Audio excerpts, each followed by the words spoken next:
Okay, Mr. Landis here. Causes of the Civil War 1A. We're going to dive into our first law today that launched us down this road to war.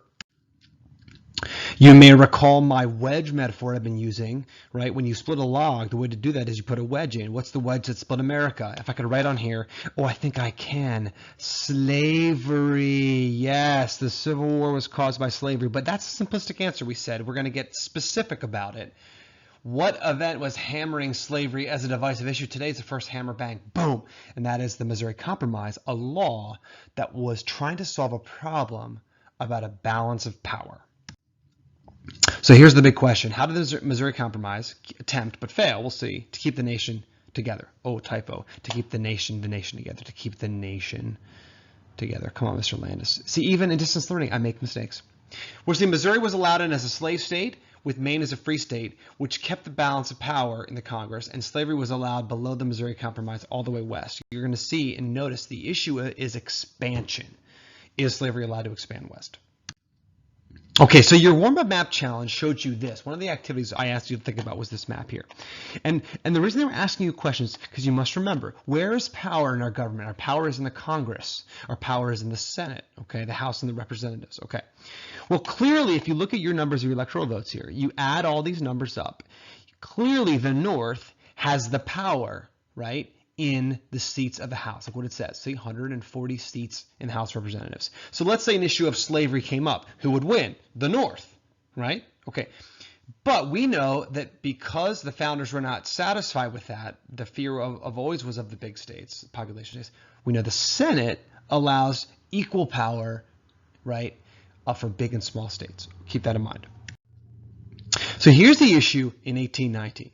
Okay, we've got 11 free states and 11 slave states. So why is that important? Because if you add those together, remember that every state gets 2 senators. So if you add those together, each state has 22 senators in the Senate, meaning this is the Senate. Okay, here we go, Senate. My handwriting is even bad in distance learning. Okay, now what does this mean? Balance of power is equal. So let's say the House passed a resolution against slavery. The Senate has to ratify it. They would block it because it would be a tie. Make sense? Okay. The state of Missouri wants to come into the Union, right? But the question has to be, are they going to be free or slave? That's the fear. That's the concern. Because if they're a slave state, what happens to the balance? Well, now the slave states have a balance. They have more power in imbalance. If they come as a free state, well, the Northerners and the free states have more power. So Representative Talmadge of the North, here's what he says. Missouri can enter the Union as a state, but only as a free state. So he's sticking to his guns. He's saying we cannot continue to expand and allow slavery to go west. Okay, I remember that Lincoln metaphor I used. We're approaching the realization that slavery is a great immorality, a great evil. We can't let it spread, okay?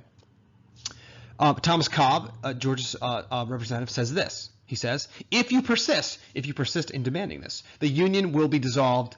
Will be dissolved. Look at that, will be dissolved. Okay, we'll talk about that, what the Union is in a second. You have kindled a fire which a sea of blood can only extinguish. What an incredibly terrifying fortune telling of the Civil War. Right? And he's right. I love quotes like this from the historical evidence perspective of people will argue that slavery was not the cause of the Civil War. Oh, really? Look at this quote. You've kindled a fire which a sea of blood can extinguish. What's a sea of blood? A war over whether or not slavery can exist. There we go. Here's why he's so upset. If the North, right, gets that Missouri free state, look what happens. We now have 12 free states. 24 seats in the Senate. The South has only 22. In imbalance, the North can get rid of slavery or make some law. That's the great fear, right, of the Southerners and their fear about this. Okay. Okay, when I say the word union, we're going to hear that word a lot. What does that really mean? Here's what it means.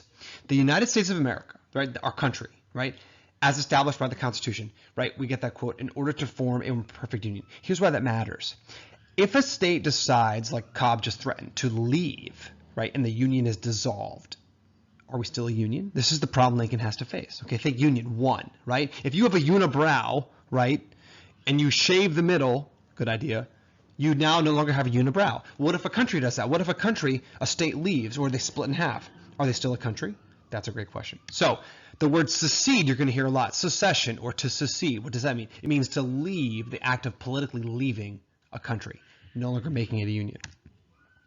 The issue then before us is, can a state leave America and the country still survive? That is what we'll have to ask. Okay, here's the compromise they came up with. It was called the Missouri Compromise. I'm going to circle the state. Okay, so Missouri, they allow in as a free state. Okay, they allow Maine in as a, I'm sorry, Missouri is a slave state. Maine is a free state. There we go up there. Okay, so we keep the balance. And here's what they say. They say, okay, slavery is allowed all in this area below, but not up here. Okay, so that's part of the compromise. Missouri's a slave, but no more slave states above this 3630 latitude longitude line. Make sense? That's the compromise they come up with. Okay. The question is, can this last? Will this work forever? We're going to see the answer is no. But look what we're trying to solve: the spread of slavery west. We're not trying to say should we outlaw it. We're saying should we allow it to spread? That's the problem we have to confront. Again, this keeps the balance of power in the Senate so that slavery laws cannot be made for or against. That's the key, balance of power. Now you're wondering, Mr. Landis, why didn't this work? Here's why. The ironic part about, as more laws were made about slavery, America's conscience began to get more and more sharp, right? Abolitionists, who are people who are trying to get rid of slavery, your reading tells you, right? They began to create magazines and newspapers and send all these things in it and share all these, print all these items how slavery was so evil. Okay, here's an example of one. The Emancipator was the name of the magazine. American Anti-Slavery Almanac. Look what it says. You've got all these depictions of terrible things about slavery happening in the city of Vicksburg in the South. We'll study. The reading had the full. There's other images that exist here.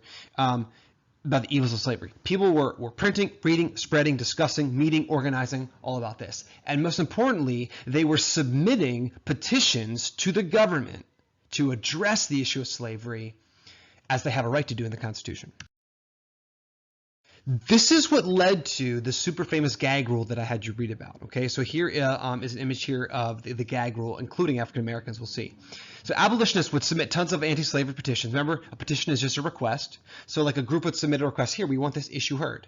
And the Constitution, we know, says it's the First Amendment, right? People have the right to petition the government. It's freedom of speech.